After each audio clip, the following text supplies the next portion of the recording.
2016 সালের টি-20 বিশ্বকাপের semifinal match এখনও ভুলতে পারিনি। বিরাট কোহলি একা লড়েছিল 1 vs 21। এদিকে বিরাট কোহলি একা, এদিকে ভারতের 10টা প্লেয়ার আর ওয়েস্ট ইন্ডিজের 11টা প্লেয়ার, এদের সাথে বিরাট কোহলি লড়েছিল একা হাতে। ব্যাট হাতে 47 বলে 89 নট আউট, যেখানে ভারতের স্কোর একসময় মনে হচ্ছিল 170 থেকে 75 হবে, সেখানে বিরাট কোহলি একা হাতে 192 অব্দি সেই স্কোর নিয়ে গেছিল। তবে বল হাতে 1.4 ওভারে 15 রান দিয়ে একখানা উইকেট।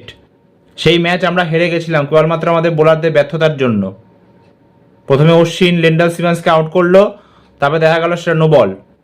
তারপরে হার্দিক পান্ডিয়া আবার আউট করলো সিমন্সকে, সেটা দেখা গেল নো বল করে সেই সিমন্স লাস্ট অব্দি নট আউট থেকে 82 রান স্কোর করে ওয়েস্ট ইন্ডিজকে জিতিয়ে দিয়েছিল। পুরো বিরাট কোহলির ইনিংসটা ব্যর্থ হয়ে গেছিল, এত দারুণ ইনিংস খেলেছিল, পুরো ব্যর্থ হয়ে গেছিল। সেই বদলা আমরা 10 বছর বাদে নিয়েছি 2026 সালে। ভার্চুয়াল কোয়ার্টার ফাইনাল ম্যাচ ছিল ইন্ডিয়ার ওয়েস্ট ইন্ডিজের মধ্যে। যে জিততো সে সেমিফাইনালের জন্য কোয়ালিফাই করতো, আর যে হারতো সে টুর্নামেন্ট থেকে ছিটকে যেত, ব্যাস। আর আমরা সেটা করে দেখালাম, হায়েস্ট রান চেস করে দিলাম টি-20 ওয়ার্ল্ড কাপ হিস্ট্রিতে, থ্যাঙ্কস টু সঞ্জু স্যামসন। 50 বলে 97 নট আউট, কি অসাধারণ ইনিংসটা খেললো। অন্যদিক থেকে লাগাতার উইকেট পড়ে যাচ্ছে, কেউ টিকতে পারছে না, ও একা শুধু টিকে আছে, ও একা মেরে যাচ্ছে। মাঝখান থেকে তিলক ভার্মা একটু হেল্প করেছিল, 15 বলে 27 করেছে, ব্যাস। কিন্তু পুরো একা হাতে লড়ে গেছে। লাস্টের দিকে নেমে শিবম দুবে দুখানা 4 মেরে প্রেশারটা ভারতের উপর থেকে কমালো, আর একটা লেগ বাইয়ে 2 রান হলো, ব্যাস। অসাধারণ ইনিংস, অসাধারণ ইনিংস।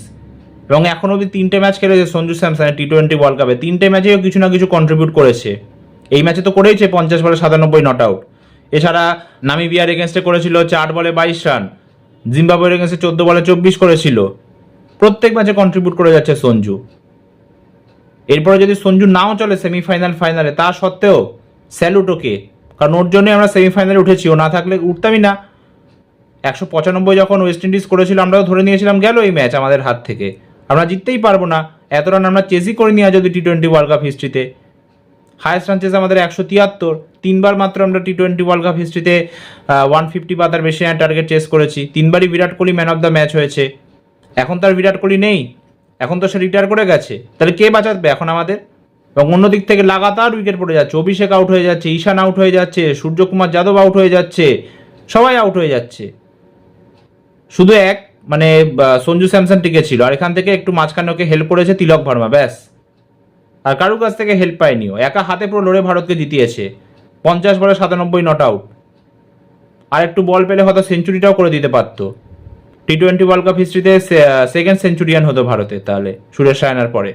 তবে সেমিফাইনালে কিন্তু এবার বাকি প্লেয়ারদের খেলতে হবে। অভিষেক শর্মা জিম্বাবুয়ের এগেন্সটে 30 বলে 55 বাদ দিলে বাকি পুরো টুর্নামেন্টে ফ্লপ হয়েছে। ওই ফিক্সার মোহাম্মদ আমিরকে কিন্তু ভুল প্রমাণ করতে হবে, ও স্লগার বলেছে। তো সেমিফাইনাল ফাইনাল, এখানে কিন্তু অভিষেককে পারফর্ম করতে হবে। ভাই দরকারে তুমি 14-15টা বল আস্তে আস্তে খেলো, 18-20 রান স্কোর করো, কোনো ব্যাপার নয়, ঠিক আছে। তারপরে তুমি মারো, কারণ তোমার থাকাটা আমাদের টিমের জন্য ইম্পর্টেন্ট। যত বেশি তুমি ক্রিজে টিকে থাকবে, তত আমাদের জেতার চান্স বেড়ে যাবে। ঈশান কিষান গ্রুপ স্টেজে দারুণ খেলেছিল নামিবিয়ার পাকিস্তানের সাথে ম্যাচে, বিশেষ করে। তারপরে সুপার 8-এ একটা ম্যাচও ভালো খেলতে পারেননি, তো ঈশান কিষানকেও কিন্তু খেলতে হবে। সূর্যকুমার যাদব প্রত্যেক ম্যাচে 20 বল করে সেট হতে টাইম লাগিয়ে দিচ্ছে, 20 বল 25 বল, তারপরে আউট হয়ে যাচ্ছে। প্রত্যেক দলের ক্যাপ্টেন ভালো খেলছে। দোসুন সনাকা পাকিস্তানের এগেন্স্ট অলমোস্ট সারা ম্যাচ জিতিয়ে দিয়েছিল, অলমোস্ট। ও তো লাস্টে চিটিং করলো, ব্যাস, ওই জন্য হেরে গেল। নো বল হোয়াইট ছিল, সেটাকে হোয়াইটটা দিল না আম্পায়ার, সেই কারণে পাকিস্তান জিতে গেল, না তো জিতিয়ে দিত ম্যাচটা যেভাবে খেলছিল। তারপরে হচ্ছে নিউজিল্যান্ডের ক্যাপ্টেন মিচেল সান্তনার শ্রীলঙ্কার এগেনস্টে কি ইনিংসটা খেলো লাস্টের দিকে, 27 বলে 47 রান করে দিল, করে একা হাতে পুরো শ্রীলঙ্কার থেকে ম্যাচটা নিয়ে চলে গেল। হ্যারি ব্রুক একা হাতে জিতিয়ে দিল পাকিস্তানের এগেনস্টে 51 বলে 100 রান স্কোর করে। সূর্যকুমার যাদব শুধু সে 84 নট আউট স্কোর করেছিল ইউএস এর এগেনস্টে, ব্যাস। তারপর থেকে লাগাতার ফ্লপ হয়ে যাচ্ছে। তো ওকে তো এবার চলতে হবে না, ওকে তো এবার খেলতে হবে, ওকে তো এবার রান বানাতে হবে।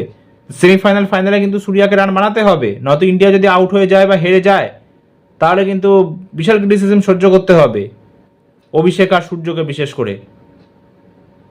তবে এই যে ব্যাটিং লাইন আপটা আছে ভারতের, আমি বলবো এটা বেস্ট ব্যাটিং লাইন আপ, এইভাবেই কন্টিনিউ করা উচিত।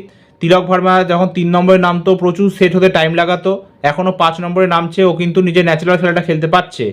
জিম্বাবুয়ের এগেন্সটে 16 বলে 44 নট আউট, এই ম্যাচে 15 বলে 27 রান স্কোর করলে একটা ইম্পর্টেন্ট নক সেই সময় দরকার ছিল। একসময় 48 বলে 92 রান ভারতের দরকার ছিল, সেই সময় মনে হচ্ছিল ভারত তো পারবে না জিততে ম্যাচটা, কিন্তু ওই সময় কিন্তু দুর্দান্ত একটা ইম্পর্টেন্ট কেমিও খেলে দিল তিলক ভার্মা।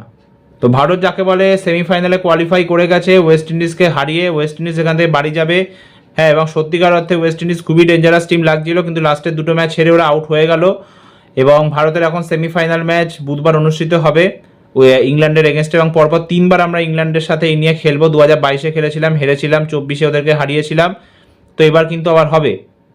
এবং ইংল্যান্ড কিন্তু এখন দুর্দান্ত ফর্মে রয়েছে, ওদের প্রত্যেকটা ব্যাটসম্যান প্রত্যেকটা বোলার কিন্তু দারুণ ফর্মে রয়েছে। আর তার আগে 4 তারিখে কিন্তু সাউথ আফ্রিকা আর নিউজিল্যান্ডের সেমিফাইনাল হবে কলকাতাতে। তো এই হচ্ছে ব্যাপার। এখন আশা রাখি ইন্ডিয়ান টিম যেন সেমিফাইনাল এবং ফাইনাল দুটো যেতেই চ্যাম্পিয়ন হতে পারে, এবং তার সাথে যেন T20 ওয়ার্ল্ড কাপ টাইটেলটা ডিফেন্ড করতে পারে, এবং প্রথম যেন টিম হতে পারে যে নিজের দেশের মাটিতে যেন চ্যাম্পিয়ন হয়েছে। এখনও কিন্তু আমাদের টিম 100% পোটেনশিয়াল অনুযায়ী খেলছে না। তো এই ভিডিওটা এতটাই, আবার দেখা হবে একটা নতুন ভিডিওতে। ততক্ষণ সুস্থ থেকো, সাবধানে থেকো, ধন্যবাদ।